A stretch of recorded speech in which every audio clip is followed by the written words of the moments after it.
Now today's question is, let A and B be two sets. Using properties we have to prove that A intersection B complement equals to phi implies that A is a subset of B. तो बच्चों इसमें हमारा given है A intersection B complement equals to phi. ठीक है, then we have to prove that A is a subset of B. Now proof. We will start from, since A equals to A intersection universal set.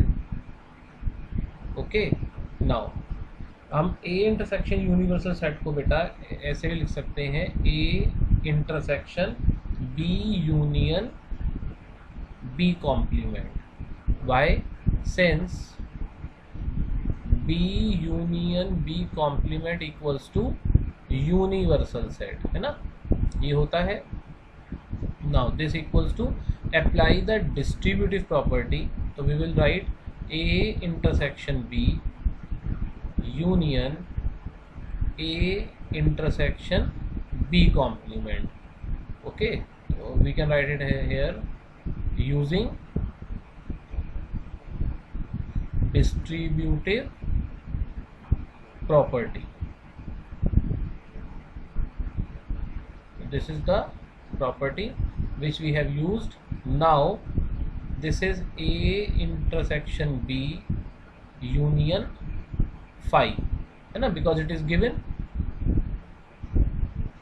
तो this implies A equals to A intersection B, because बेटा A intersection B union phi क्या होता है, A intersection B होता है ना.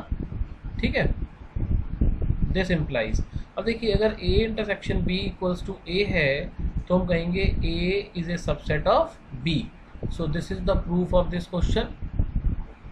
Now we will do the next part of this question. The next part is A complement union B is equal to universal set implies that A is a subset of B. Here we have the given is A complement union B equals to universal set, and to prove A is a subset of B.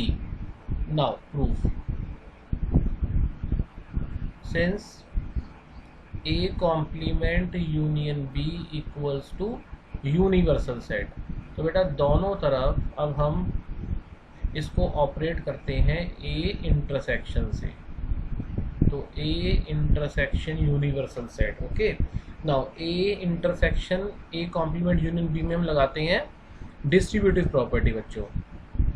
तो it will be A intersection A complement union A intersection B equals to बेटा A intersection universal set A हो जाएगा है ना. तो हमने यहाँ से यहाँ पर बच्चों यहाँ से यहाँ पे क्या लगाया, use distributive property. Okay, distributive property यहाँ पे हम लगा दिया हमने बच्चों. Now equals to A intersection A complement बेटा ये हमारा फाई होता है, phi union A intersection B equals to A. Okay, और यहाँ पर हमारा एक और भी था कि since A intersection universal set जो होता है वो हमारा A होता है. यहाँ से यहाँ पे हमने ये चीज़ भी अप्लाई करी थी. ओके, नाउ दिस इम्प्लाइज बच्चों phi union A intersection B क्या हो जाएगा, A intersection B equals to A. तो देखिए अगेन जैसे हमने कहा था, if A equals to A intersection B तो A is subset of B. यदि A intersection B equals to A है then we say that A is a subset of B. Then we say that A is a subset of B. Okay, तो it means ये भी prove हो गया बच्चों. तो this is the solution of this question. Thank you.